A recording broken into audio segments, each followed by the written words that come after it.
Om Swastiastu. Perkenalkan, nama saya Rahayu Suryanti, mahasiswi semester 4 Prodi S2 Akuntansi Universitas Pendidikan Ganesha. Video ini dibuat bertujuan untuk memenuhi prasyarat ujian kelayakan tesis. Sebelumnya yang saya hormati Bapak Dr. Gede Adi Yuniarta, SEAK MSI, selaku pembimbing 1, dan Ibu Dr. Desa Nyoman Sriwerastuti, SEMSI AK, selaku pembimbing 2. Serta yang saya hormati pula Bapak Profesor Dr. Ananta Wikrama Tungga Atmaja, SEAK MSI, dan Bapak Dr. Iputu Gede Diatmike, SEAK MSI, selaku penguji pada seminar kelayakan tesis saya yang berjudul Determinan Kualitas Laporan Keuangan Kementerian pada Kantor Pelayanan Perbendaharaan Negara. Berikut ini adalah outline presentasi yang akan saya sampaikan pada kesempatan kali ini. Yang pertama, bab 1 pendahuluan yang berisikan latar belakang, motivasi penelitian, rumusan masalah, tujuan penelitian, serta kontribusi penelitian. Yang kedua, bab 2 kajian pustaka yang berisikan kajian teori, kajian hasil penelitian yang relevan, kerangka berpikir, serta hipotesis penelitian. Yang ketiga, bab 3, metode penelitian yang berisikan rancangan penelitian, populasi dan sampel penelitian, variabel penelitian, metode pengumpulan data, dan analisis data. Yang keempat, bab 4, hasil penelitian dan pembahasan yang berisikan deskripsi data, analisis data, uji asumsi model, pengujian hipotesis, pembahasan, serta implikasi penelitian. Yang terakhir, bab 5 penutup yang berisikan simpulan dan saran. Bab 1 pendahuluan, di mana penelitian ini dilatar belakangi oleh semakin menguatnya tuntutan akuntabilitas atas lembaga-lembaga publik, terutama instansi pemerintah. Adapun reformasi keuangan negara dimulai pada kurun waktu 2003 sampai dengan 2004 dengan diterbitkannya Undang-Undang Nomor 17 Tahun 2003 tentang keuangan negara. Penetapan paket undang-undang bidang keuangan negara tersebut merombak seluruh tatanan pengelolaan keuangan negara dari perencanaan hingga pertanggungjawaban. Selanjutnya, reformasi ditandai dengan diterbitkannya KMK nomor 337 tahun 2003 tentang sistem akuntansi dan laporan keuangan pemerintah pusat. Selanjutnya di tahun 2005, sejak ditetapkannya standar akuntansi pemerintah melalui peraturan pemerintah nomor 24 tahun 2005, Kementerian Negara Lembaga menyusun laporan keuangan berdasarkan SAP yang merupakan tonggak reformasi akuntansi dan pelaporan keuangan pemerintah Indonesia. SAP tersebut menggunakan basis cash toward accrual, di mana laporan keuangan sektor publik merupakan komponen penting untuk menciptakan akuntabilitas sektor publik.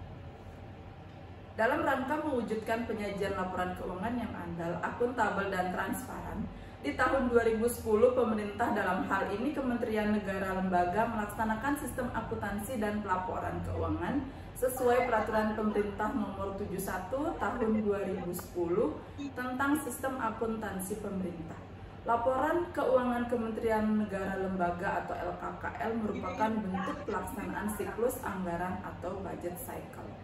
Sistem akuntansi dan pelaporan keuangan pemerintah pusat bahwa SAPP terdiri dari dua subsistem di bawahnya, yaitu SAI yang menghasilkan LKKL dan SABUN yang menghasilkan LKBUN. Salah satu tahapan yang dilakukan dalam proses penyusunan laporan keuangan pemerintah adalah pelaksanaan rekonsiliasi. Rekonsiliasi merupakan bentuk implementasi sistem akuntansi pemerintah sebagai standar akuntansi dalam penyusunan dan penyajian laporan keuangan pemerintah. Dalam pelaksanaannya, SAPP melaksanakan pelaporan berbasis akrual. Sumber daya manusia memiliki latar belakang pendidikan akuntansi dan penguasaan teknologi maupun pengalaman di bidang keuangan sangat dibutuhkan dalam penyusunan laporan keuangan. Terbatasnya sumber daya manusia dengan pengetahuan akuntansi dan kemampuan sumber daya manusianya dalam pengelolaan aset merupakan permasalahan dalam penerapan akuntansi pemerintah berbasis akrual. Berdasarkan alasan penelitian yang sudah saya jelaskan tadi, variabel kompetensi SDM, pemanfaatan teknologi, dan proses rekonsiliasi merupakan variabel independen, yaitu variabel X, dan kualitas laporan keuangan sebagai variabel dependen atau variabel Y, dengan proses rekonsiliasi memediasi hubungan variabel kompetensi SDM, pemanfaatan teknologi terhadap kualitas laporan keuangan. Selanjutnya, setelah mengkaji penelitian terdahulu, saya menemukan bahwa terdapat beberapa inkonsistensi hasil penelitian terdahulu yang relevan dengan penelitian saya dari Niputu Jessica Prastiwi dan Niputu Sriharta Mimba di tahun 2018, kemudian penelitian dari Tut Madiguna Agung dan Gayatri di tahun 2018, penelitian dari Carmila dan kawan-kawan di tahun 2018, dan penelitian dari Amalia dan kawan-kawan di tahun 2019. Penelitian ini akan mengembangkan penelitian sebelumnya dengan melakukan investigasi pengaruh variabel independen, yaitu kompetensi SDM, pemanfaatan teknologi, dan proses rekonsiliasi terhadap variabel dependen, yaitu laporan keuangan berdasarkan teori agensi. Laporan keuangan yang dihasilkan tentu melalui serangkaian prosedur dan sumber daya serta fasilitas yang mendukung, sehingga peneliti tertarik untuk menemukan faktor-faktor yang mempengaruhi tercapainya laporan keuangan yang berkualitas.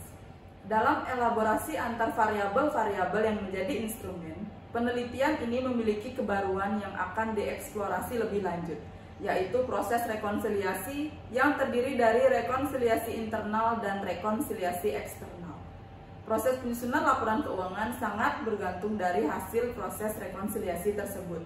Data tidak akan dihasilkan tanpa melaksanakan proses rekonsiliasi selain didukung oleh kompetensi SDM dan pemanfaatan teknologi. Penelitian ini dimotivasi oleh beberapa hal, yaitu pertama, perlu dilakukan penelitian untuk menganalisa faktor-faktor yang mempengaruhi kualitas laporan keuangan Kementerian Negara Lembaga berdasarkan latar belakang yang telah dijelaskan tadi. Kedua, penelitian ini mengelaborasi pemahaman tentang pengaruh kompetensi SDM, pemanfaatan teknologi, dan proses rekonsiliasi terhadap kualitas laporan keuangan. Dalam elaborasi tersebut, penelitian ini memiliki kebaruan yang akan dieksplorasi lebih lanjut, yaitu proses rekonsiliasi yang terdiri dari rekonsiliasi internal dan rekonsiliasi eksternal.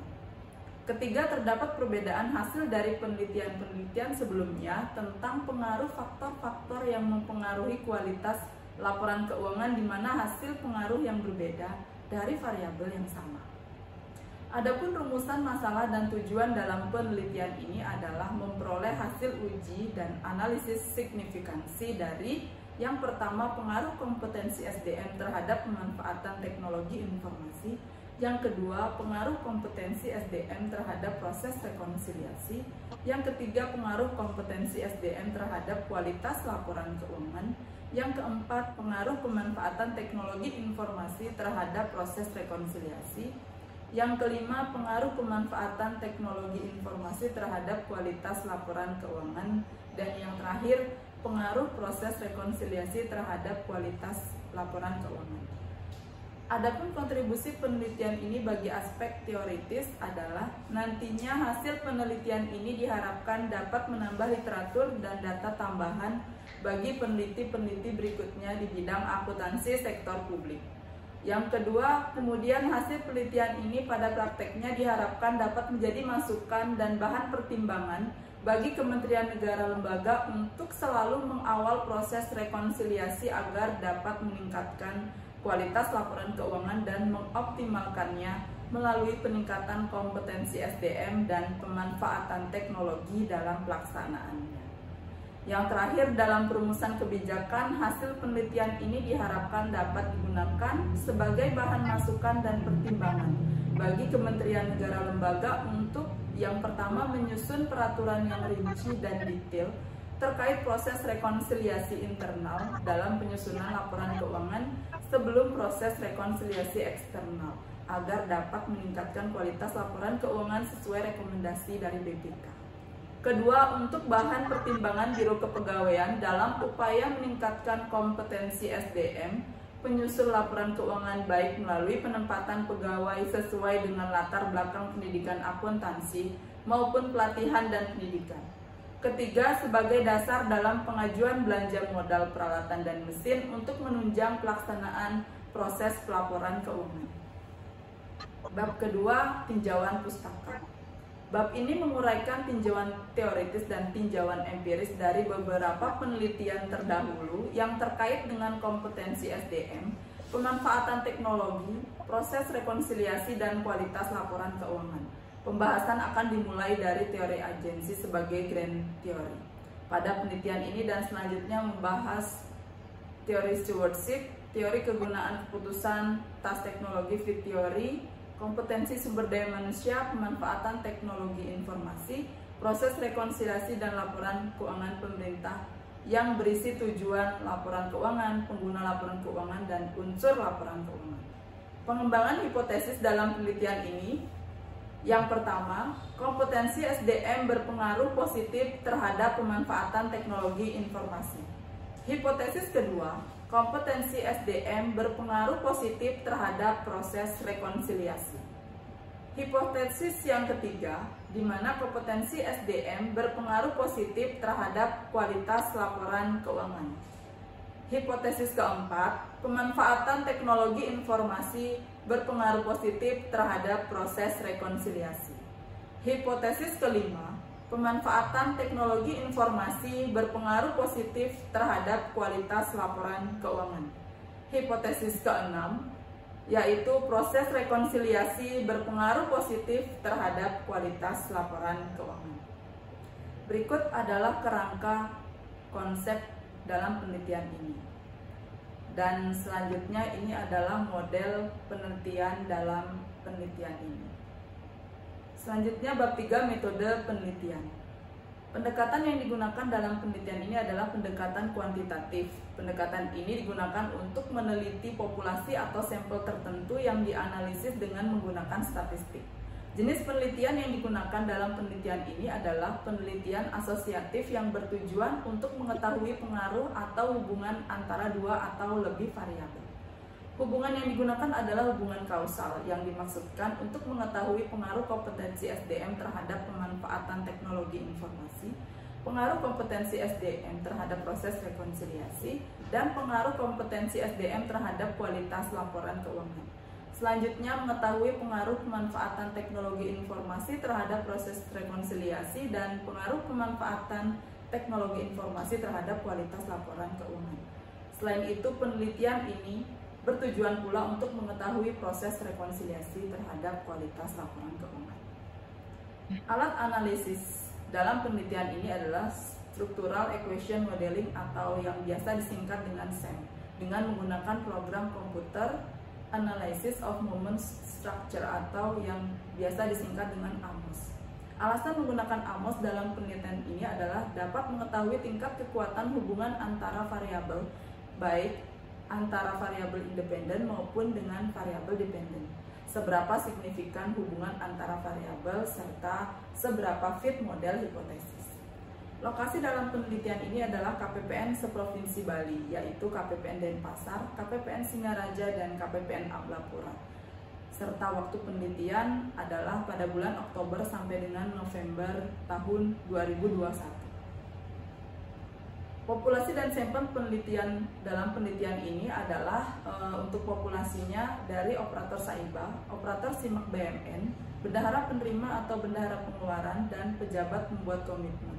Sejumlah 668 orang, dan sampel penentuan dengan rumus Lofin yang diperoleh yaitu 250 orang. Jenis data penelitian ini adalah data kuantitatif, data yang berbentuk angka yang diolah dan dianalisa dengan menggunakan teknik perhitungan statistik. Kuesioner dibagikan sendiri oleh peneliti via WhatsApp dan ditunggu paling lama 1 minggu. Dan instrumen adalah kuesioner berbasis daftar pertanyaan. Adapun variabel-variabel yang akan dianalisis dalam penelitian ini adalah yang pertama variabel bebas atau independen variabel yang tidak dipengaruhi oleh variabel lainnya dalam model penelitian, yaitu kompetensi SDM X1, pemanfaatan teknologi X2, dan proses rekonsiliasi X3. Selanjutnya, variabel terikat atau dependent variable adalah variabel yang dipengaruhi oleh variabel lain dalam suatu model penelitian, yaitu kualitas laporan keuangan atau Y.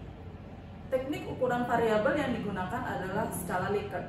Jawaban dari setiap item pada instrumen yang menggunakan skala Likert mempunyai gradasi dari sangat positif sampai sangat negatif, yaitu dimulai dari sangat setuju dengan skor 5, jawaban setuju dengan skor 4, jawaban kurang setuju dengan skor 3, jawaban tidak setuju dengan skor 1, dan jawaban sangat tidak setuju dengan skor 1. Kisi-kisi instrumen penelitian pada variabel terikat kualitas laporan keuangan terdiri dari 9 indikator, sedangkan pada variabel bebas kompetensi SDM terdiri dari 8 indikator. Variabel pemanfaatan teknologi informasi terdiri dari 6 indikator dan variabel proses rekonsiliasi terdiri dari 9 indikator. Apabila seluruh responden yang menjadi sampel penelitian telah mengisi kuesioner, hasilnya langsung dapat di-download dalam format Microsoft Excel. Proses untuk pengolahan data selanjutnya dilakukan perhitungan statistik deskriptif dengan program SPSS, kemudian mengolah dan menganalisis data dengan program AMOS versi 24. Adapun model struktural dalam penelitian ini yang dianalisis menggunakan SEM akan menghasilkan bentuk persamaan matematis, yaitu Y sama dengan beta 1 dikali X1 ditambah beta 2 dikali X2 tambah beta 3 dikali X3 dan error, di mana Y adalah variabel dependen yaitu kualitas laporan keuangan, X1 adalah variabel independen ke-1 yaitu kompetensi SDM, beta 1 yaitu bobot regresi untuk variabel independen ke-1, X2 adalah variabel independen kedua yaitu pemanfaatan teknologi, beta 2 yaitu bobot regresi untuk variabel independen kedua, X3 adalah variabel independen ketiga yaitu proses rekonsiliasi, beta 3 adalah bobot regresi untuk variabel independen ketiga, dan E sama dengan error. Proses SEM dalam penelitian ini menggunakan alat statistik AMOS. Untuk membuat permodelan lengkap, beberapa langkah umum yang dilakukan yaitu yang pertama, model dikembangkan berbasis teori, di mana justifikasi teoritis yang kuat dapat menambah keyakinan untuk mengajukan sebuah model kausalitas dengan menganggap adanya hubungan sebab akibat antara dua atau lebih variabel. Yang kedua, dilanjutkan dengan pengembangan diagram alur atau PET diagram. Dalam SEM, hubungan kausalitas itu digambarkan dalam sebuah PET diagram. Yang ketiga adalah interpretasi dan modifikasi model, di mana langkah terakhir dari SEM ini adalah melakukan interpretasi bila model yang dihasilkan sudah diterima. Sedangkan modifikasi model diperlukan karena tidak fitnya hasil yang diperoleh pada tahap sebelumnya.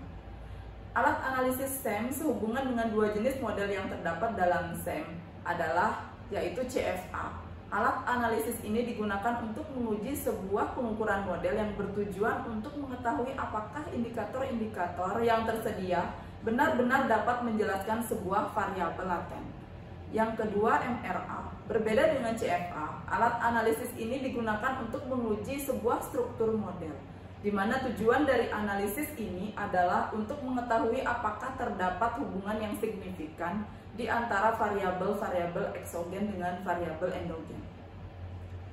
Selanjutnya, uji kecocokan dalam SEM dilakukan untuk mengevaluasi derajat kecocokan atau goodness of fit antara data dan model. Ukuran goodness of fit serta tingkat penerimaan kecocokan yang berhasil dikompilasi dari beberapa penulis adalah yang pertama dengan menggunakan RMCA, yang kedua GFI, yang ketiga AGFI, yang keempat C-min dan degree of freedom, di mana penerimaan semua hipotesis diterima diketahui dari nilai p-value. Signifikansi yang digunakan yaitu 5% atau 0,05. Jika p-value lebih kecil dari 0,05, maka hipotesis dapat diterima. Syarat ini dapat dilihat pada tabel regression weight dalam AMOS text output. Tingkat pengembalian kuesioner adalah 100% dari 250 responden. Jenis kelamin responden terdiri dari 141 orang laki-laki atau 56,40% dan 109 orang perempuan, yaitu 43,60%. Masa kerja responden tertinggi dengan masa kerja 5 sampai dengan 10 tahun sebesar 46,8%. Sisanya dengan masa kerja kurang dari 2 tahun, masa kerja 2 sampai dengan 5 tahun, dan masa kerja lebih dari 10 tahun. Pendidikan terakhir responden tertinggi dari diploma 4 atau strata 1 sebesar 54%. Sisanya dari SMA sederajat, diploma 3, dan strata 2 atau strata 3.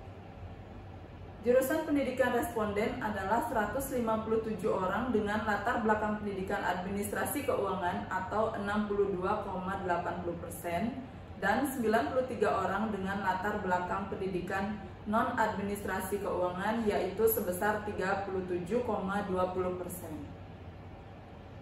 Analisis faktor konfirmatori hasil pengujian kesesuaian model atau goodness of fit pada konfirmatory faktor analisis eksogen dan endogen belum memenuhi kriteria goodness of fit yang telah ditetapkan.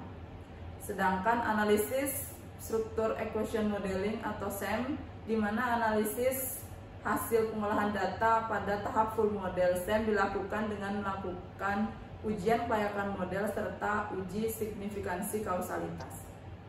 Model yang fit terlihat pada gambar ini, dan tabel menjelaskan hasil penelitian goodness of fit. Selanjutnya dilakukan uji asumsi model. Yang pertama, uji normalitas data, di mana hasil pengujian menunjukkan bahwa data penelitian yang digunakan telah memenuhi persyaratan normalitas data atau dapat dikatakan bahwa data penelitian telah terdistribusi normal. Uji yang kedua yaitu uji outliers. Yang pertama itu univariate outliers, menunjukkan adanya univariate outlier minimum, namun tidak adanya univariate outlier maksimum. Yang kedua uji multivariate outliers, di mana hasil uji Mahalanobis distance menunjukkan tidak adanya data yang outlier. Yang terakhir multicollinearity dan singularity, di mana hasil pengujian ini menunjukkan data penelitian yang digunakan tidak terdapat multicollinearitas dan singularitas. Pengujian hipotesis dapat dilihat pada tabel ini. Yang dapat disimpulkan yaitu hasil pengujian diperoleh bahwa semua nilai critical ratio berada di atas 1,96 atau dengan probabilitas yang lebih kecil dari 0,05. Dengan demikian semua hipotesis diterima. Hipotesis 1 diterima, yaitu bahwa kompetensi SDM berpengaruh positif dan signifikan terhadap pemanfaatan teknologi informasi. Hipotesis kedua diterima, yaitu bahwa kompetensi SDM berpengaruh positif dan signifikan terhadap proses rekonsiliasi. Selanjutnya hipotesis 3 diterima, yaitu bahwa kompetensi SDM berpengaruh positif dan signifikan terhadap kualitas laporan keuangan. Hipotesis keempat diterima, yaitu bahwa pemanfaatan teknologi informasi berpengaruh positif dan signifikan terhadap proses rekonsiliasi. Hipotesis 5 diterima, yaitu bahwa pemanfaatan teknologi informasi berpengaruh positif dan signifikan terhadap kualitas laporan keuangan. Dan yang terakhir hipotesis 6 diterima, yaitu bahwa proses rekonsiliasi berpengaruh positif dan signifikan terhadap kualitas laporan keuangan. Implikasi dalam penelitian ini yaitu yang pertama dalam hal teoritis, di mana hasil penelitian mendukung teori-teori yang digunakan, yaitu teori keagenan, teori stewardship, teori tas teknologi fit, teori kegunaan keputusan, dan teori kompetensi. Selanjutnya implikasi praktis pada faktor teknis, yaitu dapat meningkatkan kompetensi SDM dalam penguasaan aplikasi yang perlu dilakukan melalui pelatihan maupun bimbingan teknis. Sedangkan faktor non teknis yaitu perlu memperhatikan sikap dan perilaku dari petugas penyusun laporan keuangan. Selanjutnya implikasi dalam hal kebijakan dapat meningkatkan kompetensi sumber daya pengelola keuangan serta meningkatkan pembinaan dan pengawasan ke setiap satuan kerja. Bab 5 penutup. Simpulan yang dapat saya sampaikan pada penelitian ini adalah yang pertama, hipotesis yang diajukan dalam penelitian ini sejumlah 6 hipotesis yang diterima dan terbukti memiliki pengaruh yang signifikan dan positif. Selanjutnya, hasil penelitian ini mendukung seluruh teori-teori yang digunakan, yaitu teori keagenan, teori stewardship, teori task teknologi fit, teori kegunaan keputusan, dan teori kompetensi. Adapun saran-saran yang dapat saya berikan pada penelitian ini, yaitu yang pertama, peneliti selanjutnya diharapkan dapat mempertimbangkan dengan memasukkan variabel-variabel lain seperti dalam penelitian ini. Selanjutnya, yang kedua, peneliti selanjutnya diharapkan dapat menambahkan metode wawancara dalam studi lapangan. Yang ketiga, penyusun laporan keuangan sebaiknya ikutkan pelatihan-pelatihan ataupun bimbingan teknis terkait pengelolaan anggaran dan penyusunan laporan keuangan. Yang keempat, manajemen perlu memikirkan strategi agar implementasi sistem akuntansi pemerintahan ini semakin baik. Yang kelima, pelaksanaan proses rekonsiliasi eksternal tetap membutuhkan perhatian dan pengawasan yang maksimal. Dan yang terakhir, KPPN dirasa perlu melaksanakan pembinaan dan monitoring pelaksanaan proses rekonsiliasi agar terlaksana dengan baik, lancar, dan tepat waktu.